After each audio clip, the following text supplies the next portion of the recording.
चलिए आज हम जो है कि पढ़ेंगे रेनबो के बारे में। आप लोग देखे होंगे कि बारिश के समय कभी कभी जो है कि आसमान में 7 कलर की एक जो है कि पट्टी दिखाई देती है, धनुष के आकार का। वही जो है कि रेनबो कहलाती है। हम ये जानेंगे कि रेनबो जो है कि कैसे बनता है। रेनबो को जानने से पहले हम ये देखेंगे क्रिटिकल एंगल क्या होता है और टोटल इंटरनल रिफ्लेक्शन क्या होता है। देखिए,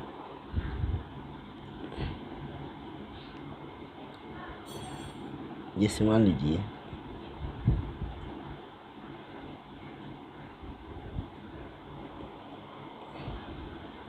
ये जो है कि डेंसर, ये डेंसर मीडियम है और ये जो है कि रियल मीडियम। ठीक, टोटल इंटरनल रिफ्लेक्शन के लिए ज़रूरी है कि लाइट रे जो कि हमेशा डेंसर से रेयर में आनी चाहिए। ठीक है, देखिए जैसे मान लीजिए ये लाइट रे आ रही है नॉर्मल पे यहाँ पे। ठीक, तो आपको पता है कि जब डेंसर से रेयर में जाती है तो नॉर्मल से क्या होती है, वो जो है कि दूर, यानी कि इसको जाना चाहिए ऐसे, लेकिन ये क्या होगी, जाएगी ऐसे, ऐसे जाएगी, ये नॉर्मल से जो है कि दूर हो जाएगी। ठीक, अब इस एंगल का वैल्यू जो है कि बढ़ा दीजिए। अब मान लीजिए कि ये ऐसे लाइट रे जो है कि इस तरह से जा रही है, तो इसमें क्या हो जाएगा, ये भी थोड़ा सा ऐसे हो जाएगा, इस तरह से जाएगा। अब थोड़ा सा और बढ़ाइए। ठीक, तो एक सिचुएशन आएगा कि ये जो लाइट जो है कि जो मीडियम है, यानी कि जो दोनों मीडियम है उसके बीच वाली जो लाइन है इसी से निकल जाएगी, यानी कि यहाँ पे आई तो लाइट रे ऐसे। तो ये जिस एंगल पे, यानी इतना एंगल, जिस एंगल पे लाइट रे दोनों मीडियम के बीच से होके चली जाती है, या ये कह सकते हैं कि नॉर्मल के परपेंडिकुलर निकल जाती है, यानी जिस एंगल पे लाइट रे जो है कि रिफ्रैक्शन के बाद नॉर्मल के परपेंडिकुलर जाती है, वह एंगल ही जो है कि क्रिटिकल एंगल कहलाता है। यानी जो थीटा है क्या होगा, क्रिटिकल एंगल। ठीक, अब मान लीजिए कि इसकी वैल्यू थोड़ा सा और बढ़ाइए, यहाँ पे मान लीजिए कि लाइट रे यहाँ से, तो इस एक ऐसा सिचुएशन आएगा कि लाइट जिस मीडियम से आ रही है उसी मीडियम में ये वापस चली जाएगी, यानी कि अगर ये यहाँ पे आ गया एंगल तो इस मतलब यहाँ पे था तो इस तरह से निकल गया, अब थोड़ा सा और बढ़ाए तो क्या हुआ, ऐसे निकल जाएगा। ठीक, तो इसी को जो है कि यानी कि जिस मीडियम से लाइट रे आ रही है उसी मीडियम में अगर चली जाए तो इसको जो है कि हम टोटल इंटरनल रिफ्लेक्शन कहते हैं। टोटल इंटरनल रिफ्लेक्शन, यानी यही जो है कि टोटल इंटरनल रिफ्लेक्शन होता है।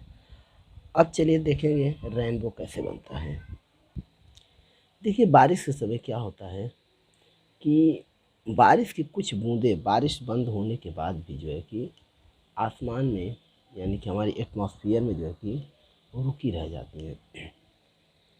उस समय अगर उन बूंदों पे सूरज का जो प्रकाश पड़ता है तो जो बूंदें होती हैं बारिश की, ये बूंदें ये जो है कि प्रिज्म की तरह काम करती हैं। ठीक है, ये प्रिज्म की तरह काम करती हैं।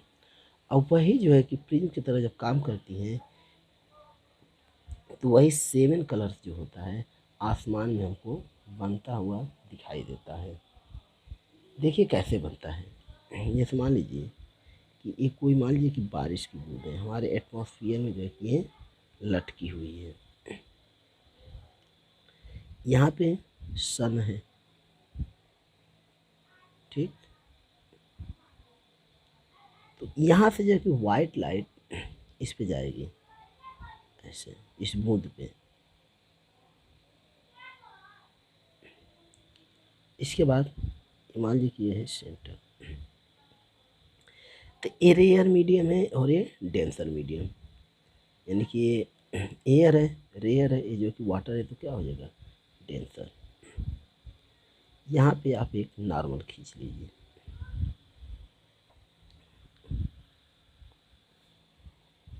यहाँ पे ऐसे,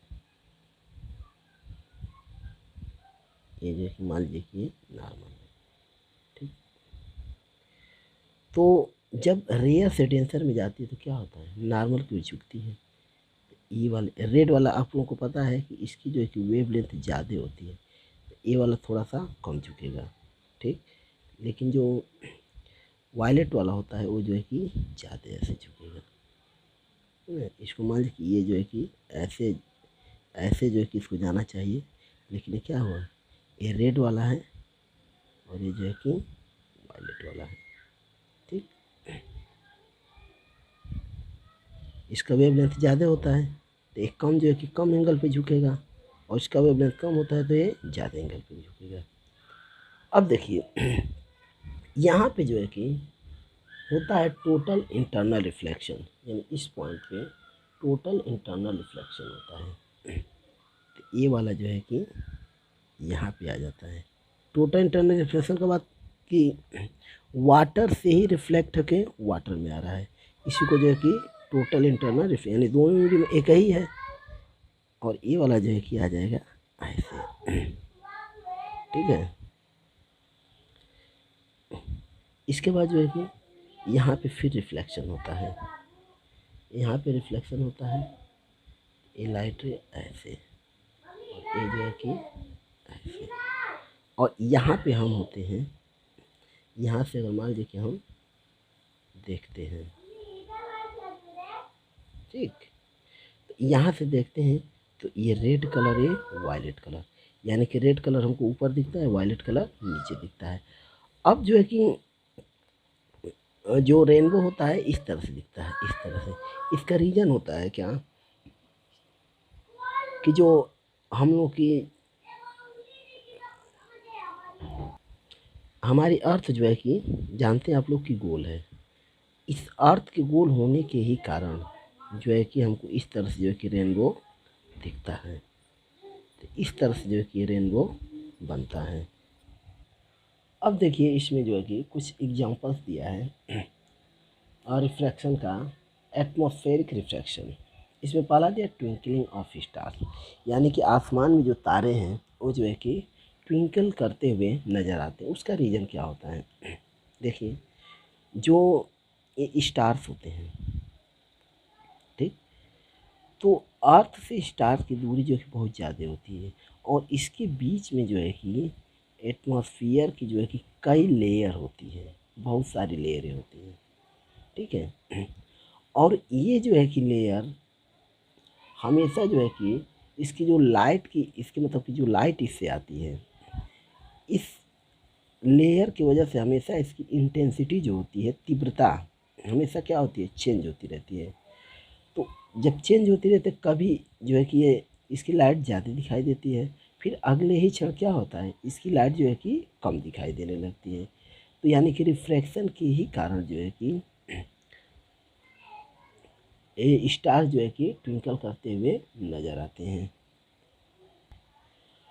सेकेंड देखिए दिया है, the star seems higher than they actual are, यानी कि जो स्टार्स होते हैं उनकी हाइट ज़्यादा दिखाई देती है एक्चुअल हाइट से। कहने का मतलब ये है कि अगर ये स्टार्स यहाँ पे है, ठीक, तो ये हमको यहाँ पे नहीं, इससे थोड़ा सा यहाँ पे यानी कि ऊपर दिखाई देता है। इसका रीज़न क्या है, देखिए इसमें होता ये है, जैसे मान लीजिए कि ये स्टार से एक्चुअल हाइट इसकी है, हमको यहाँ पे दिखाई देगी। रीज़न क्या है, देखिए अर्थ और स्टार के बीच में कई जो है कि एटमॉस्फेयर की लेयर है, इस तरह से, ठीक, इस तरह से हमारी लेयर है। तो इसमें जितना ही ऊपर जाते हैं उधर जो है कि ऊपर यानी कि मीडियम रेयर होता है, और नीचे जो है कि मीडियम डेंसर होता है, ठीक है। तो यहाँ से मान लीजिए स्टार्स की लाइट आ रही, ऐसे आई, ठीक। एक जो है कि एटमॉस्फेयर की लेयर है, मान लीजिए यहाँ पे हम नॉर्मल खींच दिया ऐसे, तो आपको पता है कि रेयर से डेंसर में जाएगी तो क्या होगा, नॉर्मल की ओर झुकेगी, यानी थोड़ा सा ये ऐसे हो जाएगी, ऐसे। ठीक। फिर यहाँ पे फिर जो है कि यहाँ पे रेयर, यहाँ पे डेंसर, जैसे ही नीचे आएंगे मीडियम डेंसर होता जाएगा ऐसे। फिर यहाँ पे फिर थोड़ा सा और ऐसे आ जाएगा। यानी कि हम अगर मान लीजिए अर्थ पे यहाँ से देख रहे हैं, ठीक, यहाँ से हम देख रहे हैं, तो हमको ये स्टार्स, अभी इसके पहले हम आप लोगों को बताए थे कि हमारी आँख से जो है कि कोई ऑब्जेक्ट अगर सीधे सामने है तो दिखाई देते हैं, अदरवाइज नहीं दिखाई। तो हम जो है कि इस चीज़ को ऐसे सीधे ऐसे देखते हैं, ऐसे। ठीक ना। यानी कि हम यहाँ से देख रहे हैं तो कहाँ पे देखेंगे, सीधे। यानी कि स्टार्स यहाँ पे है लेकिन दिखाई कहाँ पे देगा, यहाँ पे। तो इसका भी रीज़न क्या है, रिफ्रैक्शन ही है। थर्ड वाला क्या दिया है कि advance sunrise and delay sunset, यानी कि जो सूरज है हमको उगने से ही पहले दिखाई दे देता है। यानी कि अभी उगने के 2 मिनट, यानी राइज होने के 2 मिनट पहले दिखाई देता है, और डूबने यानी सनसेट के 2 मिनट बाद तक दिखाई देता है। डूबने के 2 मिनट बाद, उसका भी रीज़न यही है। जैसे मान लीजिए कि यहाँ पे सन है, अभी ये उगने वाला है, ठीक है, तो यहाँ से जो लाइट आएगी हमारी आँखों तक, तो ये उगने वाला है तो यहाँ पे है, लेकिन दिखाई कहाँ पे देगा, यहाँ पे। यानी कि उगने से 2 मिनट पहले हमको दिखाई देगा। डूबने के लिए भी वही रीज़न, मान लीजिए कि यहाँ पे सन डूब गया डूब गया, लेकिन अभी भी हमको ये कहाँ पे दिखाई देगा, यहाँ पे। यानी कि 2 मिनट उगने से पहले और 2 मिनट डूबने के बाद, यानी 4 मिनट अधिक जो है कि हम सन को देखते हैं। इसी को जो है कि advance sunrise and delay sunset कहा जाता है। अब चलिए देखते हैं स्कैटरिंग ऑफ लाइट, यानी कि जब प्रकाश किसी ऐसे मीडियम से होके चलता है जहाँ पे बहुत सारे धूल के कण हो, वायु हो, या अन्य सारे जो है कि छोटे छोटे पार्टिकल्स उसमें हो, तो लाइट क्या होता है कि उनसे टकरा के, यानी जो छोटे छोटे पार्टिकल्स हो उनसे टकरा के फैल जाता है, चारों ओर सभी डायरेक्शन में फैल जाता है। इसी को जो है कि स्कैटरिंग ऑफ लाइट कहते हैं। एक साइंटिस्ट है लॉर्ड रैले, यानी कि लॉर्ड रेले,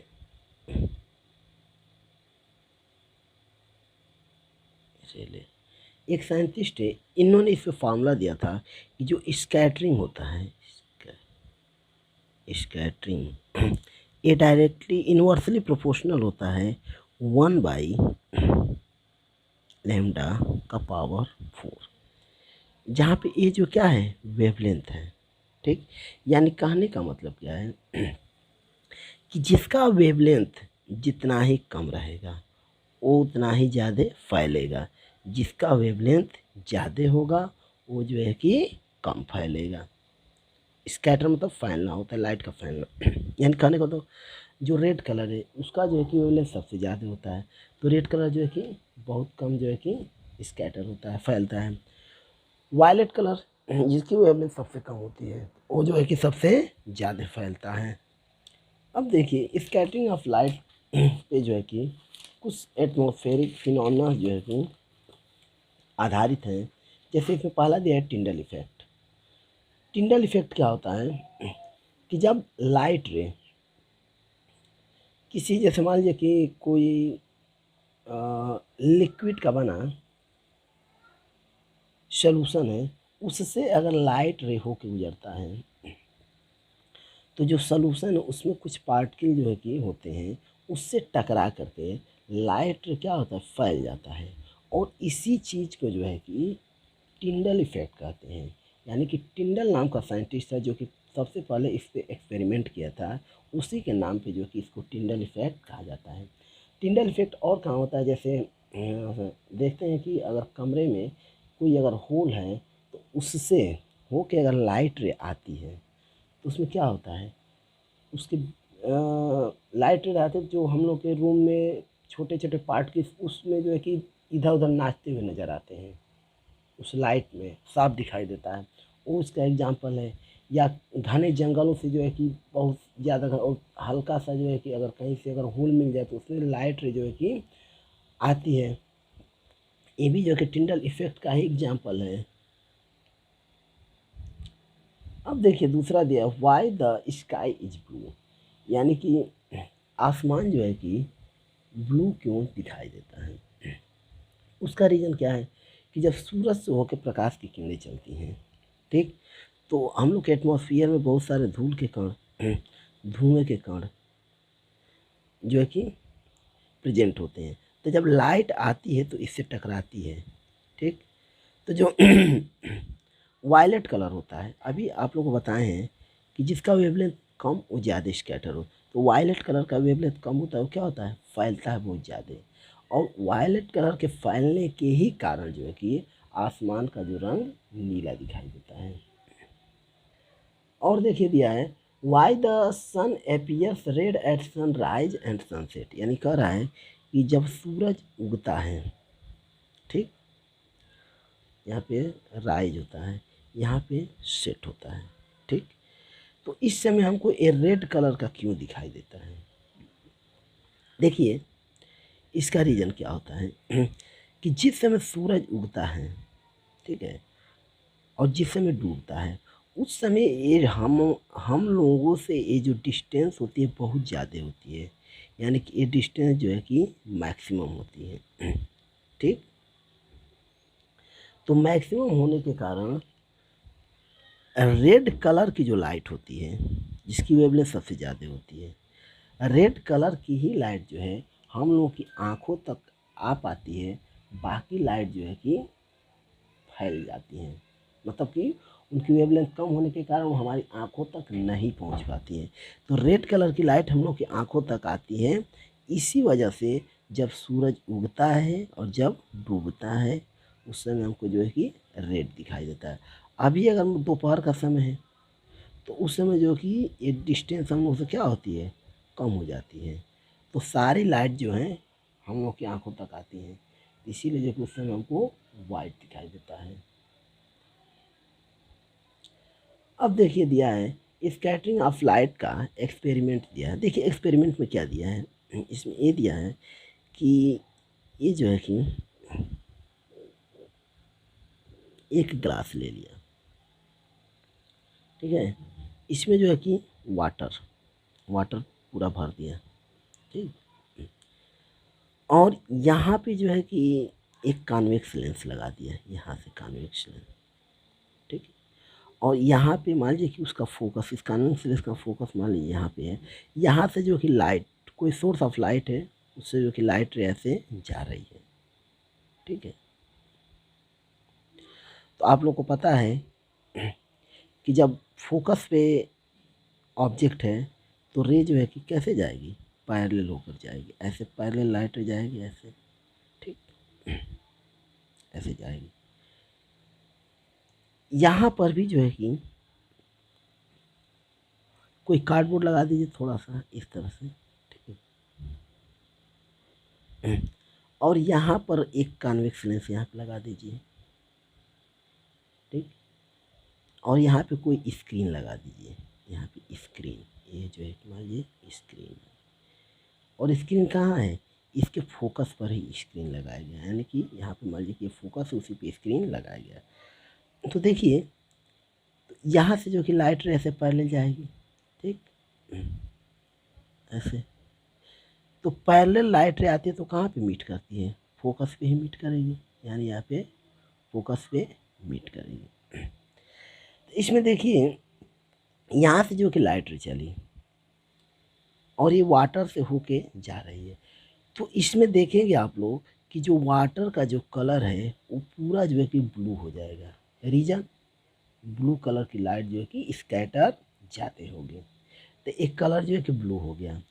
और यहाँ पे जो है कि रेड कलर की वेवलेंथ ज़्यादा होती है, तो रेड कलर ही जो है कि यहाँ पे हमको दिखाई देगा, यहाँ पे जो मार्क दिखाई देगा वो किस कलर का, रेड कलर का। तो यही जो है कि एक्सपेरिमेंट है। तो इस तरह से आप लोग का जो है लाइट वाला जो चैप्टर है वो समाप्त हो गया। अब अगले टर्म में जो है कि इलेक्ट्रिसिटी पढ़ेंगे।